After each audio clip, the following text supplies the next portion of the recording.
Bismillahirrahmanirrahim. Assalamu alaikum. My name is Ahmad Ikhlas Shahid and I welcome you all on our third class of Principles of Economics PRC 3.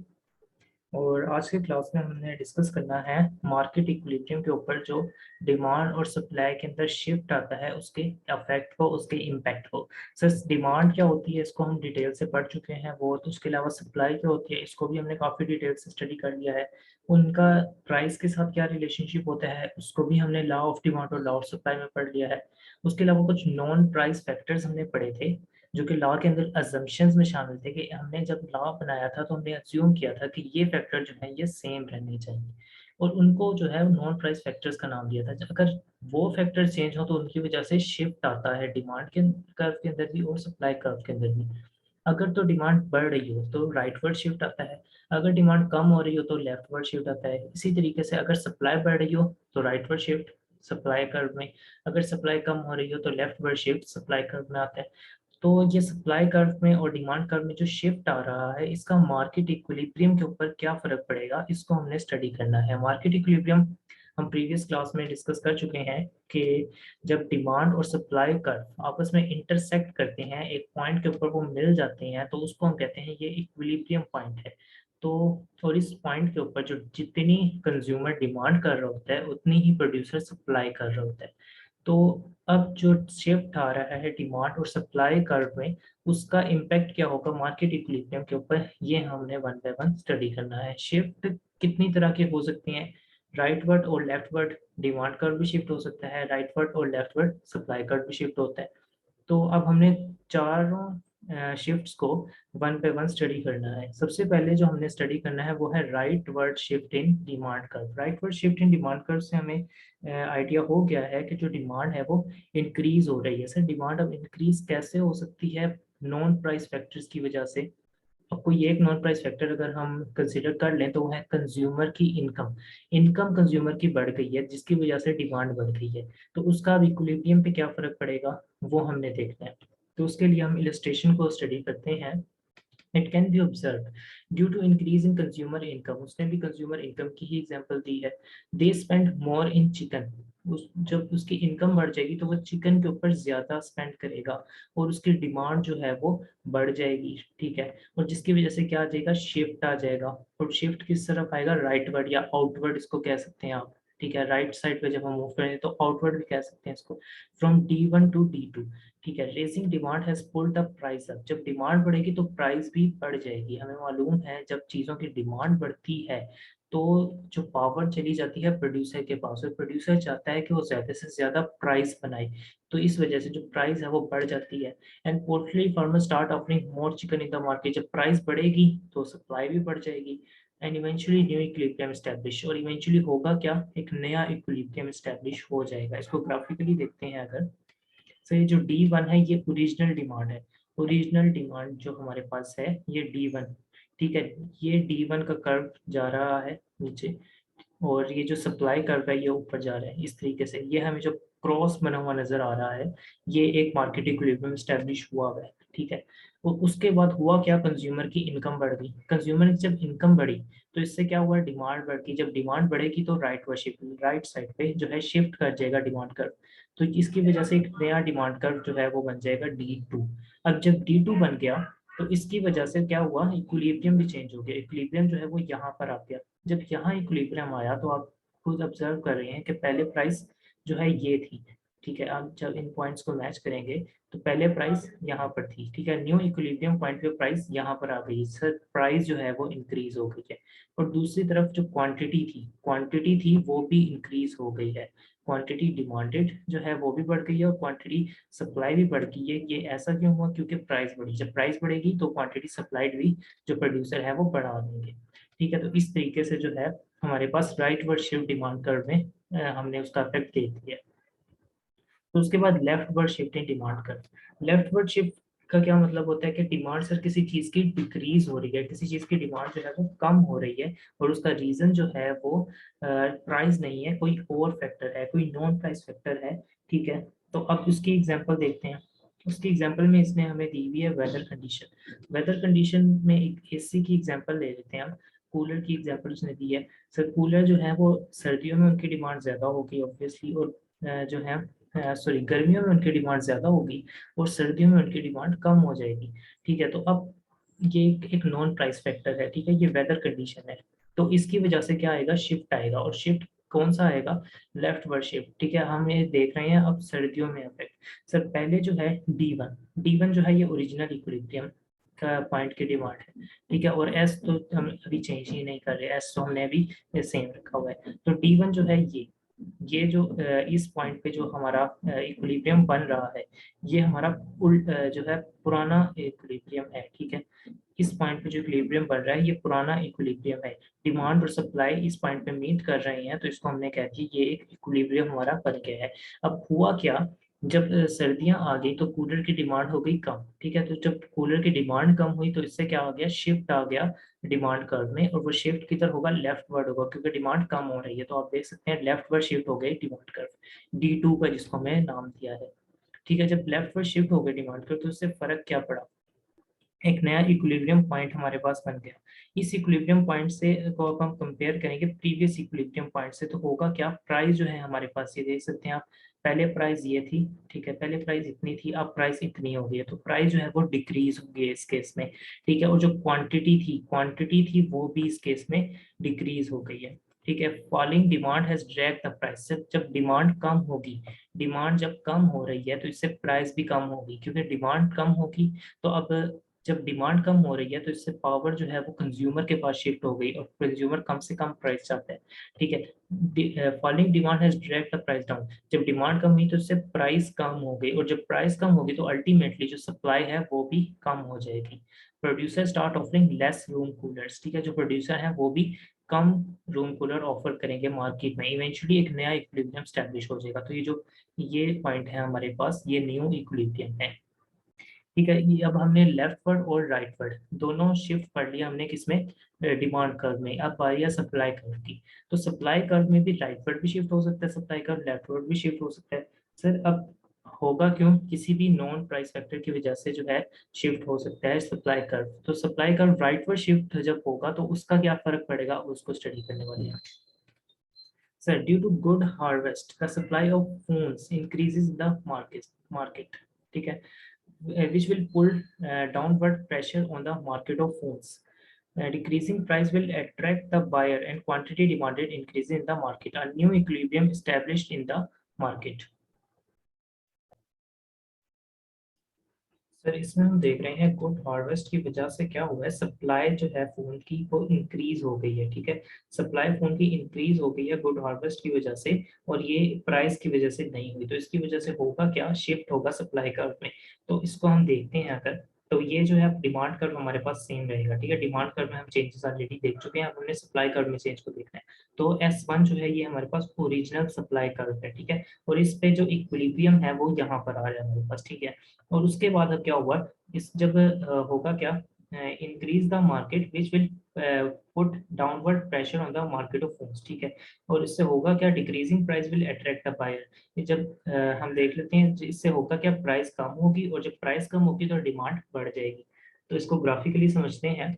ये हमारे पास equilibrium point था। ठीक है, जब right पर shift हो गया सप्लाई कर्व, ये हम देख रहे हैं सप्लाई कर्व जो है वो राइट पर शिफ्ट हो गया। जब राइट पर शिफ्ट हो गया सप्लाई कर्व तो एक नया इक्विलिब्रियम पॉइंट हमारे पास आ गया। अब इन दोनों इक्विलिब्रियम पॉइंट्स को कंपेयर करें, तो पहले प्राइस कितनी थी, इतनी थी, उसके बाद प्राइस कितनी हो गई, इतनी। तो हमें ऑब्जर्व हो रहा है कि ये प्राइस जो है वो कम हो गई है। ठीक है, प्राइस कम हो गई है as compare to previous price. और जब अगर हम देखें क्वांटिटी को, तो क्वांटिटी जो है वो आप देख सकते हैं क्वांटिटी इंक्रीज हो रही है, एरो के जरिए उसने शो किया हुआ है। जो क्वांटिटी है वो बढ़ रही है, क्वांटिटी की डिमांड जो है वो बढ़ गई है मार्केट में। और ऐसा क्यों हुआ है, क्योंकि प्राइस कम हो गई है। तो इस तरीके से जो है वो हमने शिफ्ट जो है, राइटवर्ड शिफ्ट जो है सप्लाई में, उसको हमने स्टडी कर लिया। ठीक है, और जो नया इक्विलिब्रियम पॉइंट था उसको भी हमने देख लिया, वो यहाँ पर आ रहा है। ठीक है, S2 के साथ जो इक्विलिब्रियम पॉइंट बन रहा है वो एक न्यू इक्विलिब्रियम पॉइंट है। उसके बाद लेफ्ट वर्ड शिफ्ट जो कि लास्ट शिफ्ट हमने पढ़ना है सप्लाई कर्व के अंदर। ठीक है, और वो है लेफ्ट वर्ड शिफ्ट। इसमें होगा क्या, लेफ्ट वर्ड शिफ्ट के अंदर किसी भी नॉन प्राइस फैक्टर की वजह से जो सप्लाई होगी वो कम हो जाएगी, जिसकी वजह से क्या होगा, supply curve leftward shift हो रहा होगा। ये आप देख सकते हैं, डिमांड इसमें सेम रहेगी। ठीक है, डिमांड के अंदर कोई हमने चेंज नहीं लाना। सप्लाई जो है S1 है, ये हमारे पास ओरिजिनल सप्लाई है। ठीक है, और इसके साथ जो हमारा इक्विलिब्रियम पॉइंट बन रहा है वो यहाँ पर बन रहा है। ठीक हो गया। उसके बाद क्या हुआ, कोई शिफ्ट आया, रीजन क्या थी उस शिफ्ट की वो हम ऊपर पढ़ लेंगे अभी। ठीक है, वो शिफ्ट आया जिसकी वजह से जो सप्लाई कर्व था वो लेफ्ट वर्ड शिफ्ट हो गया। आप देख सकते हैं ये सप्लाई कर्व था और ये शिफ्ट हो गया लेफ्ट वर्ड जाने। ठीक है, तो यहाँ पर एक नया इक्विलिब्रियम पॉइंट हमें मिल गया। ठीक है, यहाँ पर हमने दो इक्विलिब्रियम पॉइंट्स आइडेंटिफाई कर लिए। अब उनके दरमियान में हम देखें, अगर जो है कंपेयर करें अगर हम दोनों को, ये प्रीवियस हमारे पास प्राइस थी, ये न्यू प्राइस आ गई है। काफी थोड़ा चेंज है बट चेंज है। जो प्राइस है वो इंक्रीज हो रही है। ठीक है, और जो क्वांटिटी है, क्वांटिटी आप देख सकते हैं पहले ये थी, ठीक है, अब ये हो गई है। तो अब क्वांटिटी आप देख सकते हैं ये डिक्रीज हो रही है, ये लेफ्टवर्ड मूव कर रही है, इट मींस ये डिक्रीज हो रही है। तो अब इसकी जो है थ्योरी लिखी हुई है उसको भी पढ़ लेते हैं। It can be observe due to increase in input price. Sir हमें मालूम था इनपुट प्राइस एक नॉन प्राइस फैक्टर है जो कि सप्लाई को अफेक्ट करता है। Supply of car decreases. Sir जो सप्लाई थी कार की वो डिक्रीज हो गई। सर क्यों डिक्रीज हुआ होगा ऐसा?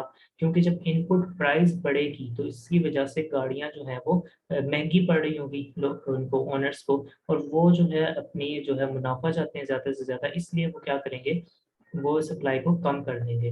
ठीक है, क्योंकि इनपुट प्राइस इंक्रीज हो रही है, इसकी वजह से वो सप्लाई क्या कर देंगे, डिक्रीज कर देंगे। Which will pull upward the pressure on the market price. जिसकी वजह से होगा क्या, जब सप्लाई कम होगी, ठीक है, जिस विच विल पुल अपवर्ड, जिसकी वजह से होगा क्या, प्राइस इंक्रीज हो जाएगी। अब ऐसा क्यों हो रहा है, तो जब सप्लाई कम हो गई, ठीक है, तो मार्केट में लोग ज्यादा हैं, सप्लाई कम है, तो अब होगा क्या, जो पावर है वो प्रोड्यूसर के पास चली गई, और प्रोड्यूसर क्या चाहेगा, तो वो ज्यादा से ज्यादा मार्केट प्राइस लगाए।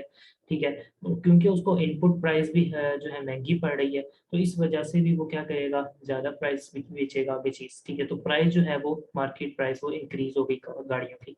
जब मार्केट प्राइस बढ़ गई, ठीक है, तो this will discourage the buyer and quantity demanded decreases. ठीक है, तो इसकी वजह से होगा क्या, प्राइस बढ़ेगी जब, तो क्वांटिटी जो डिमांड कर रहे होंगे लोग वो कम हो जाएगी। और क्वांटिटी डिमांडेड कम क्यों होती है प्राइस के बढ़ने से, ये हम ऑलरेडी लॉ ऑफ डिमांड में बहुत डिटेल से पढ़ चुके हैं। तो इसकी वजह से क्या होगा, एक नया इक्विलिब्रियम स्टैब्लिश हो जाएगा मार्केट के अंदर। तो सर इतना ही था ये शिफ्ट के बारे में। हमने पहले पढ़ लिया कि जो राइटवर्ड शिफ्ट होता है डिमांड कर्व में, ठीक है, उसका क्या इफेक्ट होता है मार्केट इक्विलिब्रियम के ऊपर। उसके बाद हमने पढ़ा लेफ्टवर्ड शिफ्ट का क्या इफेक्ट होता है, फिर हमने पढ़ा जो राइटवर्ड शिफ्ट सप्लाई कर्व में होता है उसका क्या इफेक्ट होता है, और फिर लेफ्टवर्ड शिफ्ट जो सप्लाई कर्व में होता है उसका क्या इफेक्ट होता है। तो इनको हमने ग्राफिकली जो है समझ लिया है। उसके बाद हमारा नेक्स्ट टॉपिक शुरू होता है, पेरिशेबल गुड्स क्या होती हैं। पेरिशेबल गुड्स वो गुड्स होती हैं जिनकी स्टोरेज लाइफ नहीं होती, जो कि ज्यादा देर तक जो प्रोड्यूस करने वाले हैं वो स्टोर करके नहीं रख सकते। जैसे कि हमने एग्जांपल दी हुई है वेजिटेबल्स की, वेजिटेबल्स को बहुत ज्यादा अरसे के लिए, 6 माह के लिए, 1 साल के लिए स्टोर नहीं कर सकते प्रोड्यूसर। इसलिए क्या करना पड़ता है उन्हें, जैसे ही वो बनाते हैं उन्हें उस चीज को सेल करना पड़ता है। और इस वजह से जो है पेरिशेबल गुड्स का जो है बिहेवियर थोड़ा सा डिफरेंट होता है नॉर्मल गुड्स के मुकाबले में। Sir market price for perishable goods, इनकी मार्केट प्राइस जो है उसकी डिटरमिनेशन हम देखते हैं पेरिशेबल गुड्स की कैसे होती है। In this diagram vertically supply curve show the supply of perishable goods. Sir ये जो वर्टिकल लाइन हमें नजर आ रही है ये सप्लाई की लाइन है।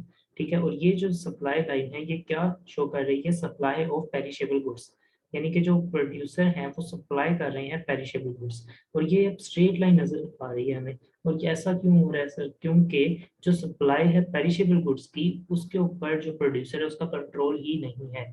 वो जो है स्टोर नहीं कर सकता उस सप्लाई को, इस वजह से वो जितनी भी सप्लाई करेगा उसको मार्केट में उतार देगा। वो नहीं खेल सकता इस तरीके से कि वो सप्लाई को जो है वो अपने पास स्टोर कर ले, ठीक है, और उसकी वजह से जो है मार्केट प्राइस बढ़ा दे।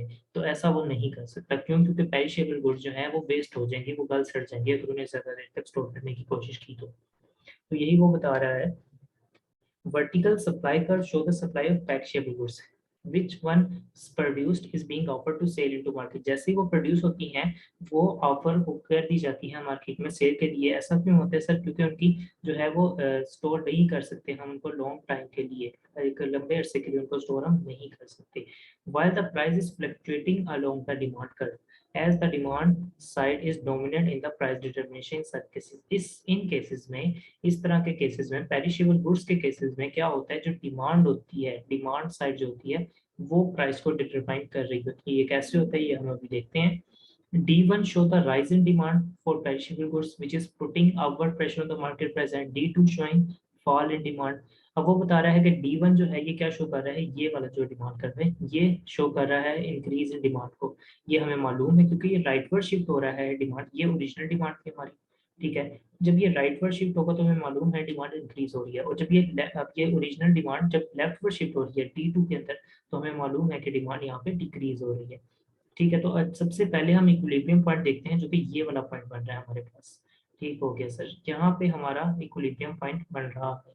अब होगा क्या सर, जब डिमांड ज्यादा होगी, डिमांड ज्यादा होने की वजह से जो है डिमांड का लेफ्ट जो राइट वर्ड है वो शिफ्ट हो जाएगा, और इसकी वजह से जो प्राइस है वो बढ़ जाएगी। ये देखें, पहले प्राइस इतनी थी अब प्राइस हो गई है इतनी, लेकिन सप्लाई के ऊपर उसका कोई फर्क नहीं पड़ा। क्यों? क्योंकि सप्लाई जो है वो सेम रहेगी, सप्लाई फिक्स रहेगी। इसी वजह से सप्लाई जो है बिल्कुल स्ट्रेट वर्टिकल लाइन के तौर पे उसने शो की हुई है, क्योंकि सप्लाई अनअफेक्टेड रहेगी इन सारे फैक्टर्स से। और जैसे ही जो है डिमांड कर वो डाउनवर्ड शिफ्ट हो रहा है, या फिर उसको हम कह सकते हैं ये लेफ्टवर्ड शिफ्ट हो रहा है, तो हमारा एक नया इक्विलिब्रियम पॉइंट बन गया ये वाला, और यहाँ पे जो प्राइस है वो नीचे जा रही है, प्राइस जो है वो कम हो रही है। तो सिंपली जब डिमांड कम हो रही है तो प्राइस कम हो रही है, जब डिमांड बढ़ रही है तो प्राइस बढ़ रही है। और ये जो है हमने देख रहे हैं, ये जो डिमांड कम हो रही है और जो डिमांड बढ़ रही है, ये किसी नॉन प्राइस फैक्टर की वजह से कम हो रही है और बढ़ रही है, ये इसमें प्राइस फैक्टर इन्वॉल्व नहीं है, ठीक है। और इसी वजह से इसका अफेक्ट जो है वो प्राइस पर हो रहा है, ठीक है। तो इस तरीके से जो है मार्केट प्राइस डिटरमाइन होती है पेरिशेबल गुड्स की, जो भी हमने स्टडी किया। मेनली कौन डिसाइड कर रहा होता है सर, मार्केट डिमांड जो होती है किसी भी पेरिशेबल गुड की, वो उसकी प्राइस को डिटरमाइन कर रही होती है, क्योंकि सप्लाई जो है वो सेम रह रही है, वो एक vertical line straight line same रहती है। जो डिमांड से और प्राइस उसके ऊपर कोई भी इफेक्ट नहीं पड़ रहा होता। उसके बाद जब हमने पेरिशेबल गुड्स पढ़ी, जिनकी जो हम स्टोर करके नहीं रख सकते, उसी के मुकाबले में ड्यूरेबल गुड्स भी आती हैं, ड्यूरेबल कमोडिटीज भी आती हैं जिनको हम स्टोर कर सकते हैं। उनमें कौन कौन सी चीज़ें आ जाती हैं, जिस तरीके से फ्रिज हो गया, ओवन, एसी वगैरह, इनको हम कई कई सालों तक, एक साल से तक तो या 2 साल तक तो हम स्टोर करके रख सकते हैं। उसके बाद हम अगर मार्केट में उतारे, अगर हम उनको प्रॉपरली जो है मेंटेन करके रखें, तो हम इनको स्टोर करके रख सकते हैं। तो इसमें हमारा थोड़ा सा कंट्रोल होता है कि हम इसको जो है अपनी मर्जी के मुताबिक सप्लाई कर सकें। लेकिन उसमें भी एक खास अमाउंट होती है, जब तक हम, एक खास टाइम होता है जब तक हम उनको स्टोर कर सकते हैं। और इसको अब हम पढ़ते हैं। Figure show the effect of change in demand on price of durable commodities in market. Sir वो क्या कर रहा है, वो इफेक्ट शो कर रहा है डिमांड में चेंज का। डिमांड के अंदर जो चेंज आ रहा है उसका इफेक्ट शो कर रहा है उनकी प्राइस पर। और ये जो डिमांड के अंदर चेंज आ रहा है ये किसी नॉन प्राइस फैक्टर की वजह से आ रहा है, क्योंकि आप देख सकते हैं डिमांड जो है वो शिफ्ट हो रही है। पहले देखें डिमांड ये थी ओरिजिनल डिमांड, उसके बाद पहले ये D1 पे गई, उसके बाद फिर ये D2 पर गई। तो ये जो डिमांड कर्व में जो शिफ्ट आ रहा है, इससे ये हमें नजर आ रहा है, हमें शो हो रहा है कि जो डिमांड ये चेंज हो रही है ये किसी नॉन प्राइस फैक्टर की वजह से हो रही है। द सप्लाई ऑफ प्रिंटर, अब उसने एग्जांपल दिया हमें प्रिंटर की, प्रिंटर को हम स्टोर कर सकते हैं, ठीक है, is fixed after a certain quantity available stock.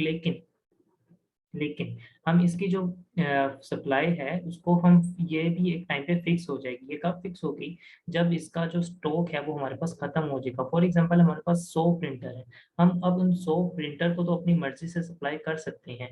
जैसे जैसे हम मार्केट प्राइस बढ़ रही होगी हम सप्लाई ज्यादा कर देंगे, लेकिन जब हमारे पास 100 प्रिंटर खत्म हो जाएंगे तो फिर हम सप्लाई को नहीं बढ़ा सकते। तो वही बता रहा है कि इस fixed after certain quantity available in stock.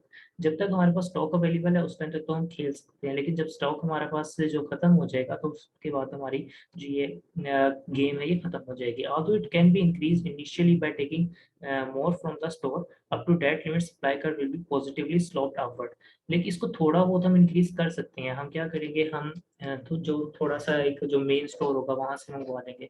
For example हमने दुकान पे रखे हुए हैं काफी सारे प्रिंटर, अब हम क्या करेंगे, वो दुकान के प्रिंटर जो है वो जैसे ही सेल हुए, हम जो अपना मेन स्टोर था जहाँ पे मैन्युफैक्चर हो रहे थे वहां से मंगवा लेंगे। लेकिन हो मैन्युफैक्चरिंग जहाँ पे हो रही है वहां पे भी खत्म हो सकते हैं। तो इसलिए जो है कि एक पॉइंट के ऊपर जो है हम इनिशियली थोड़ा सा इसको इंक्रीज कर सकते हैं, लेकिन हम ये नहीं कर सकते कि इसको इंक्रीज करते ही जाए एज कम, जैसे जैसे प्राइस बढ़ रही है, जैसे जैसे डिमांड बढ़ रही है उसके साथ साथ।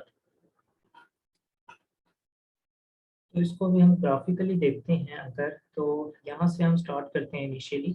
जैसे जैसे प्राइस बढ़ रही है हमारा जो सप्लाई कर्व है वो अभी बढ़ रहा है, ठीक है, हमारी सप्लाई भी इंक्रीज हो रही है प्राइस बढ़ने के साथ साथ। लेकिन ये पॉइंट आ गया, इसके बाद क्या हुआ, ये सप्लाई का वर्टिकल लाइन में कन्वर्ट हो गया, ठीक है, ये वर्टिकल लाइन बन गई सप्लाई कर्व की। ऐसा क्यों हुआ? क्योंकि जैसे जैसे प्राइस बढ़ रही हम सप्लाई को बढ़ा रहे थे, लेकिन इस पॉइंट पर आकर जो है हमारी सप्लाई हम नहीं बढ़ा सकते, क्योंकि हमारी प्रोडक्शन कैपेसिटी खत्म हो गई, इससे ज़्यादा हम प्रोड्यूस नहीं कर सकते। तो ये तो हमारा सप्लाई का इफेक्ट हो गया। उसके बाद हम शिफ्ट इन डिमांड के अंदर देखते हैं अंदर, तो यहाँ पर भी आप देखें तो इसको हम पढ़ते हैं थोड़ा सा।